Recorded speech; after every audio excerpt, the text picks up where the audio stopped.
Good day, ladies and gentlemen. This is Point Counterpoint with Hype with Charlie and Pastor Gary. If you have any comments or concerns, give us a call at 848-480-6371. This program is brought to you by WHRFM.com. And if you'd like to donate to Dare to Be Different Food Pantry, which provides the funding for the show, please go to WHRFM.com, hit the donate button. Pastor Gary runs the Dare to Be Different Food Pantry, and he really wants to take care of the folks that are in need. When the folks get older or get sick and they can't come out to the pantry to get their food, Pastor Gary loads it in the car and goes out and gives it to them. So we always need funding for the food pantry, and we use a little bit over here for this show. Today's show is going to be about bad government. Bad government. And we're going to talk about that in a minute, as soon as Gary swings the microphone around, and then he goes and he sits down. It is amazing to me when people run for election, they want to serve the citizens of their community. And after they get elected, something seems to happen to a lot of them, and they decide that they want to control the citizens of their community. They no longer feel as if they work for the citizens, but that the citizens are just there for them to manipulate. And it happens more often than not. In the Republican Party, in the Democratic Party, in local government, county government, something happens to people when they get in power. And now I'm going to give you an example. There's a community in Pennsylvania, in Northampton County, called Upper Mount Bethel Township. And the Upper Mount Bethel Township supervisors have been making monumental bad decisions forever.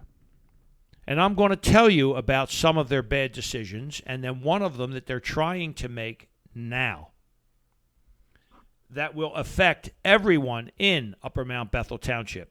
Now, every decision that they've made that I'm going to read to you about has adversely affected the township. In March of 1984, the supervisors passed a resolution accepting into the township 28.5 miles of state roads, for which they received from the state $621,000. The township will receive $72,000 annually from the state for the maintenance of those roads. At the time, a supervisor said of the acceptance of the state roads, "I don't see any financial plum in what we've done." He called the recent action a morass of financial juggling and said, "I think we're ultimately going to be taxed for those roads." Currently, the budget for road maintenance in Upper Mount Bethel Township exceeds $1.5 million. Oh, wow. And climbing. When I asked the supervisors a couple of years ago how much money the state gave us and if we had asked for an increase since 1984, those supervisors did not know. And apparently we didn't get any money. So there's no increase? No. Of course, there is an increase in the road budget, over $1.5 million, and climbing. Mm-hmm. I also was informed the state wants to give the township additional roads to maintain, and the board at that time, and it's the same board, was contemplating accepting that deal. I mean, they could say no, right? Not only should they say no, but they should say, State of Pennsylvania, that 28.5 miles of roads you gave us in 1984, we're giving it back. Yeah. And we're not going to ask you for any money. Right. You got it back. It costs more money for the township citizens. 6,700 people live in that township. So they get $672,000, but they spend $1.4 million. $1.5 million a year. The $621,000 was only a one-time payment. they get $72,000 annually. $72,000. Now, if they got $72,000 a mile, but they don't. They get a payment of $72,000 a year to cover the $1.5 million road budget. All right. So when was this? 1984. 1984. So what's the difference in the funding? He's looking up for the money of today. No, I'm just going to calculate. 1984. So that's 20 years. Yeah. 20 to 25. 25 years. Yeah. Right. Now, in 2008, that was the decision the supervisors made. All right. So In today's money, 36 million. in today's money, that $621,000 should have been $36 million. Well, no, that's the 72,000 that they pay you for. Oh, so the $72,000 today should be 36 million. a year. Well, that's how much they have been given. All right, they were given $36 million in 25 years, or $72,000. Right. 72,000 a year in 25 years. That's not $36 million. That's what it looks like to me. 72,000 times 25. Times 25. Now, wait a minute. 72. Yeah, 72 times 25. Oh, $1.8 million. I'm sorry. You're like those announcers on CNN and MSNBC. When it comes to math, you can't figure anything out. And he's using a computer, ladies and Yeah, gentlemen. I'll use my calculator. So $1.8 million. $1.8 million. So basically, the 70. So they paid for 1 year. Yeah, yeah. Good decision, supervisors. Upper Mount Bethel Township. You're right on it. Paid 1 year. Okay. In 2008, an elected supervisor. Okay, in 2008, the elected supervisors of Upper Mount Bethel Township purchased a 300-acre washed-out vacant sand pit. The sand pit, it's a washed-out vacant sand pit. It's a beautiful area. I mean, there's ducks and geese and all kinds of stuff there. Don't get me wrong. It's a gorgeous area. It was appraised at $350,000. The township bought the Eastern Industries quarry site for $2 million. They paid $2 million for something worth $350,000. Yep. Even if the appraisal was 1/4 of the value, that would have brought it up to $1 million. Okay, they paid $2 million. So Later, so what do they use it for? nothing. It's a washed-out sand pit. It's a nature conservatory area. Oh, okay. Then the Nature Conservatory approached the Board of Supervisors and offered to buy the former gravel and sand pit property. And originally, and I believe the supervisors turned them down because I believe it's still owned by the supervisors. So we paid $2 million for a property that was worth $350,000, or at the most $1 million. So we paid double what it was could conceivably have been worth, or triple, or quadruple. Originally, the township's mortgage was $100,000 a year. I don't know if those payments are still ongoing, and I bet the supervisors don't even know. But if the township had sold it to the Nature Conservatory, there would be no mortgage. There would be no payments. The township purchased the quarry, and if they had sold it to the nature group, it still would be a washed-out sand pit, because the government, the federal government, issued orders that the land was to be reclaimed. So if the land was going to be reclaimed, it wasn't going to be used for anything else except exactly what it is. It's a washed-out sand pit, and they overpaid for it. So now let's go on to the next major decision they made. Upper Mount Bethel Township supervisors passed a water and sewer plan that the state of Pennsylvania recently rejected. And as far as I know, only the supervisors were in favor of implementing. I read the entire plan, and that implies, this is something else they do. They make accusations, they imply, just like your federal government does. Just like the current Biden administration, the crisis on the border. Oh, it's the former administration's problem. They caused it. There's nothing we can do about it. We're hamstrung by the law. It's implied. They never quote facts. They never state absolute facts. They just imply that something happened. They imply there was a complaint. They imply that people want something. So I say, I read the entire plan. The plan implies that residents on Route 611 and over by Lake Mincy are drinking from contaminated wells, or their wells are going dry, and their sewer systems are inoperative. That's the only way to keep their property viable as a resident, was to put water and sewer into the township. However, if my well or my septic system malfunctioned, nobody on the planning board or none of the supervisors would help me pay to get a new well or to fix my septic system. And if I couldn't, I'd have to move. But they want to put water and sewer down this Route 611 and over from another township into the Lake Mincy area. The magnitude of the recommendations being proposed will have a drastic impact on our community. It is critical to identify and preserve our way of life and maintain it. Historically, rural communities have limited access to financing. Small water and wastewater systems lack the economics of scale needed to reduce costs on their own. Residents, as well as taxpayers in general, need to be aware of looming inevitable tax hikes.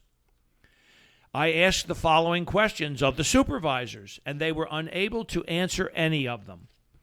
How many properties are on the proposed routes?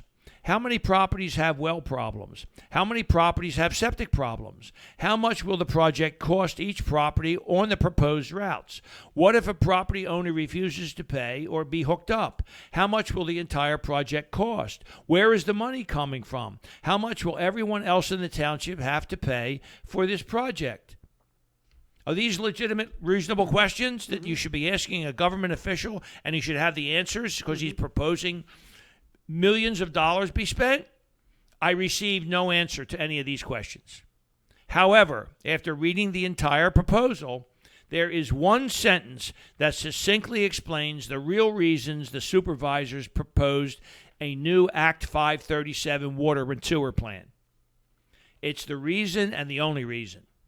Quote, to enable the township to obtain more ratables, unquote. What that means? If they put water and sewer in, they can make the building lots smaller. They can bring in more residents, more building, more homes, more businesses, and more taxes, and because every time you build a home, it's a ratable. Mm-hmm. That's the whole purpose of this water and sewer plan, to develop more ratables and to turn the town into a suburban community instead of a rural and farming community. Mm-hmm. That one sentence covers it all. With water and sewer, the supervisors can permit multiple unit dwellings, housing projects, higher density residential and business properties, and smaller building lots. Yes, folks, more ratables means more revenue, and that's what it was about. That's your local government, Upper Mount Bethel Township supervisors. Now, again, these are all decisions. All right, but you don't, the residents don't vote on that proposal? No, of course not. The supervisors vote on it. Now, there are signs all over the township. No sewer. No, keep Mount Bethel rural. Oh, okay. See, because other people have read this stuff too and realize more ratables. That's what it's about, which will change the demographics of the township. Give the supervisors more money to spend to pay the bills. All right? Pay what bills? Well, here's a bill they wanted us to pay. I received information of a township meeting with a representative from the governor's office about forming a township police department. The supervisors apparently believed there was so much crime and disorder in the township that the Pennsylvania State Police could not handle that, and we needed Officer Bag of Donuts to patrol and prevent. The officer could write tickets on state highways, go to court, make overtime, and all the revenue from those tickets would go to the state. Then the head supervisors proposed the officer could enforce township ordinances on a policeman's pay. Several people attended the meeting. See, by the way, state troopers cannot enforce local township ordinances. Oh, I didn't know that. But they can give you a ticket on a State ticket. state ticket. Okay. State motor vehicle code, state crimes code, state ordinances having nothing to do with local township ordinances. They usually have meter maids. They have zoning enforcement officers. These guys wanted to have a police officer enforcing zoning laws, writing ordinance tickets, yeah. Several people attending the meeting were in favor of having a police officer sitting at their corner waiting for them to call for help. Upon questioning them, I determined they were renters and had no real estate interests in the township. People who rent don't pay real estate tax. Right. They send their kids to the school free. They're just paying rent. Who pays the real estate tax? The landlord. Yeah.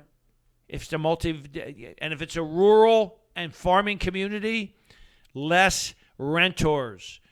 The renters are renting a house instead of an apartment in a complex. If you put water and sewer in, you can have multi-dwelling units because you got water and sewer. No interest in paying for a police department. The renters have no interest in paying for a police department. They only wanted one. I produced information that refuted the claim of the head supervisor that we could pay for a police department with surplus by showing that everyone's real estate tax would be doubled. That's right, Gary, doubled. A police department does not come cheap. Wow. Training, liability insurance, vehicles, gas, maintenance, uniforms, payroll, health care, overtime. Retirement Yeah. funds. They're still paying for retirement when they had a police department 25 years ago. So where's all that They money go? disbanded it. So where does the money go? Yeah, okay. One supervisor stated we needed a police department because we live in a violent country. Please keep that in mind for later on. We live in a violent country.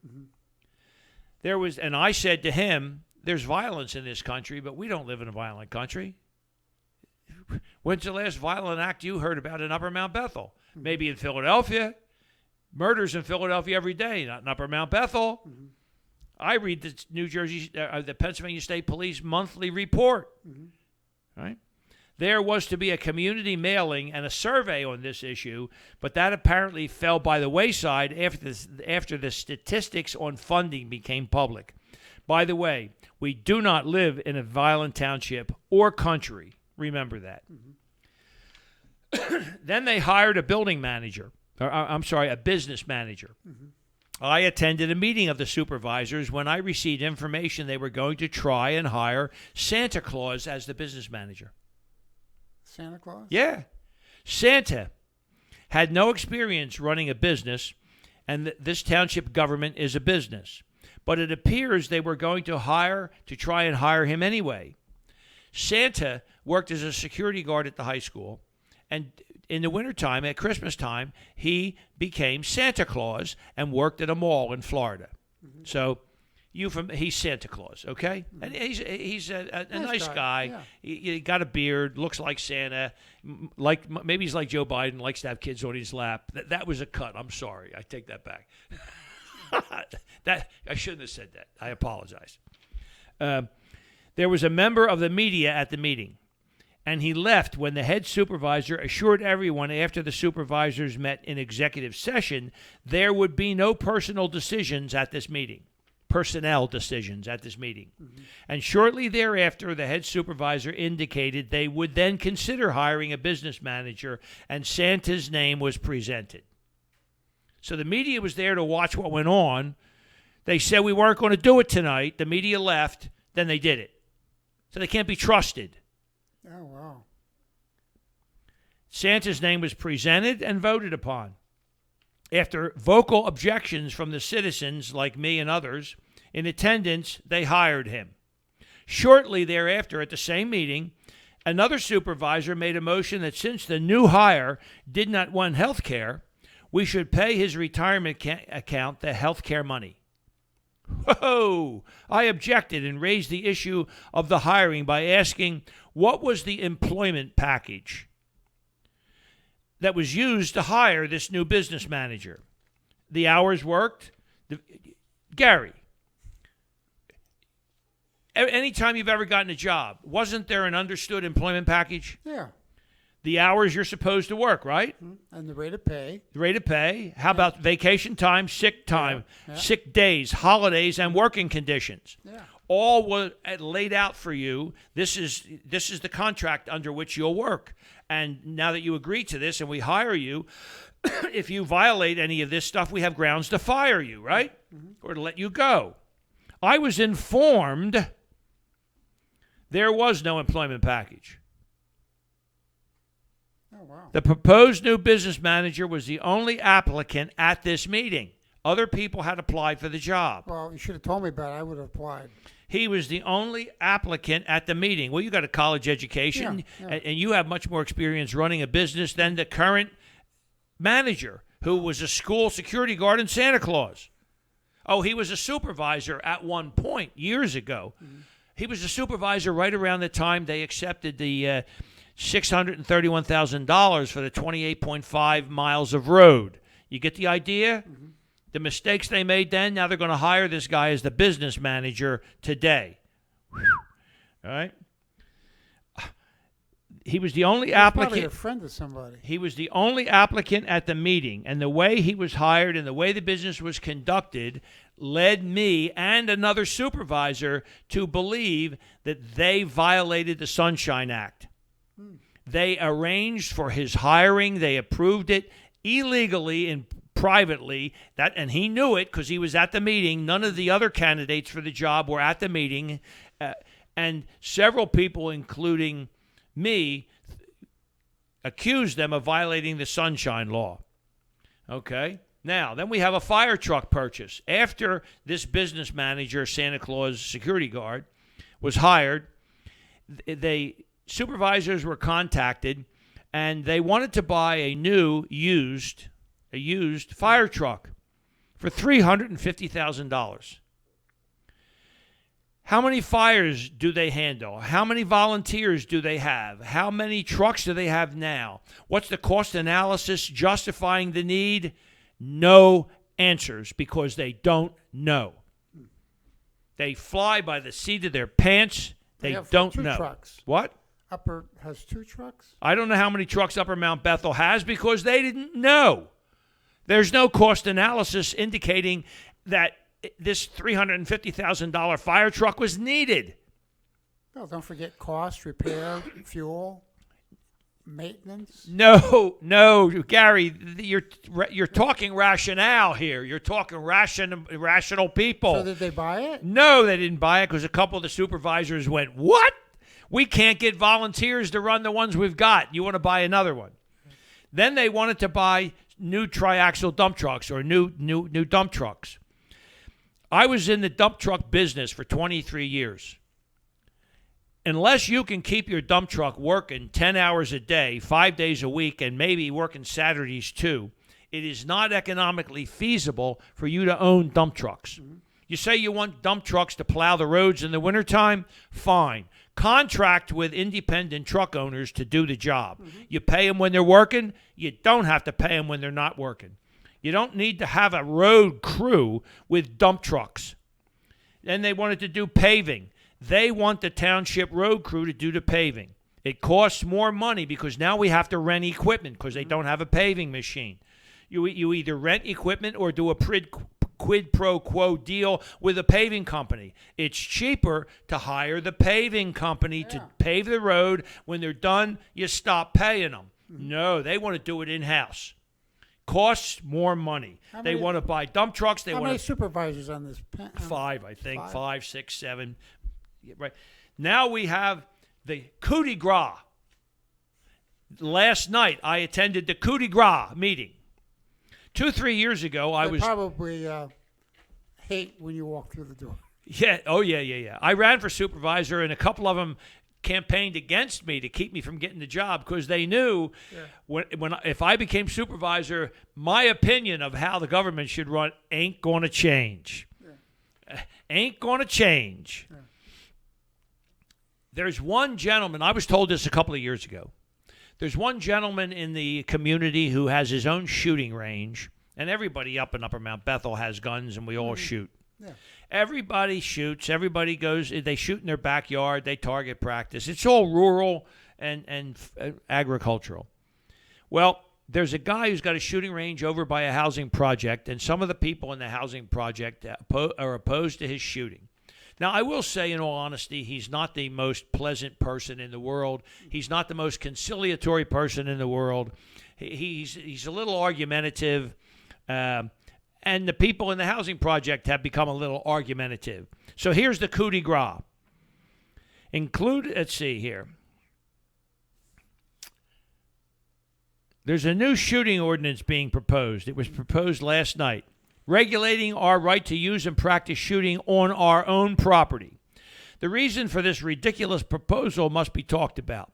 We have another example of overreach and interference in our lives by a governmental body elected to represent us, not regulate us. Mm-hmm. One man purchased a piece of land and is using it legally to practice shooting with his family and friends. And his shooting activities annoy a couple of people who live in a development adjacent to this land. The township supervisor should have just told the complaining neighbors to work it out between each other because it's legal to use his land. But overreaching politicians are unable to do just that. Everyone in the township must be regulated, controlled, punished, and inconvenienced. To my knowledge, there has never been an accidental bullet strike outside the range, and no one has complained of a loose round impacting their property. Now, last night, these people came, and they're all complaining about bullets and all this kind of stuff, but there's been no reports to the police. Mm-hmm. One guy showed me a bullet that was never fired from a gun. How do I know that? I'm a National Rifle Association and law enforcement officer, firearms instructor. I'm an expert in this field. There were no striations on that bullet. Now, he said he found it in his driveway. Mm-hmm. He may have, but it wasn't fired from a gun. All right? Where are we? Anyone in the township today can legally target shoot or invite friends and guests to shoot anytime they desire on their land safely. Zoning is urban, suburban, rural, and agricultural, with most of us living in rural or agricultural. Developments are different and have more stringent rules. Anyone buying within a development surrounded by rural and agricultural should be aware of the difference. Anyone buying a house at the end of the Philadelphia International Airport and then complaining about jet noise is the same as buying in a development surrounded by rural and complaining about gun noise. Yeah. A supervisor stated to us that we live in a violent society and country. Another supervisor tried to jam a police force down our throats because we have a crime problem, a traffic problem, and violence problem. But if it's true, why are they now trying to jam an ordinance down our throats that will reduce the ability of township residents to defend themselves by regulating who can and who cannot practice shooting to defend themselves? So where did that end up? If I shoot someone trying to hurt me and also miss and shoot a neighbor by accident, I'll be applauded for shooting the criminal and arrested for shooting grandma across the street. Mm-hmm. But if I can shoot and practice shooting on my property, then I can defend myself properly. The supervisors want it both ways. It's a violent country. Crime is rampant, and we need a police force. However, you cannot practice protecting yourself because a couple of people are distressed about one shooting location in a township of 6,700 people. Give us a break. It sounds like a Franz Kafka story. And that's the truth. So where does it all... Oh, they didn't. They tabled it for 30 days. Okay. They tabled it for 30 days. So what does that mean? They come back? That means that we have to get more and more people in the community to get up in arms and show up at the meeting. They have to understand that their position is at stake because if they vote for this ordinance, they will be unelected the next time around. And they get elected because they want the power, and the authority and the position, well, you ain't going to have it if you put this ordinance through. So how does that affect the plans for your course? We don't know. We don't know how. I have my own range at my own house. I don't know how that will affect it. I don't know. Wow. I would say the way government interprets things, it will affect it adversely. Oh, wow. Ladies and gentlemen, this has been Point Counterpoint. Well, before we go, yes? came across a little cartoon. Okay. It's a sign. A sign? That you can post on your property. Okay. Due to the rising cost of ammunition, I am no longer able to provide a warning shot. Thanks for your understanding. Yes. I'm a Marine, ladies and gentlemen. My negotiating skills are very, very minimal. Yeah. Therefore, this is the warning you have been negotiated with. That's right. So due to the rising cost of ammunition, I am no longer able to provide a warning shot. Thank you for understanding. And you understand warning shots are illegal. Oh, they are illegal. Oh, absolutely. If you're going to shoot, you got to shoot. Oh, I didn't know that. You either shoot or don't shoot, but we don't crank off rounds. Police officers are not allowed to shoot warning shots. So where did the warning shot theory come from? The movies. Oh, okay. Ladies and gentlemen, this has been Point Counterpoint with Hype with Charlie and Pastor Gary. Donate at WHRFM.com. The donate button to Dare to Be Different Food Pantry. Give us a call at 848-480-6371. Keep your back to the wall and your powder dry until we come to the next episode. All right. God bless. God bless.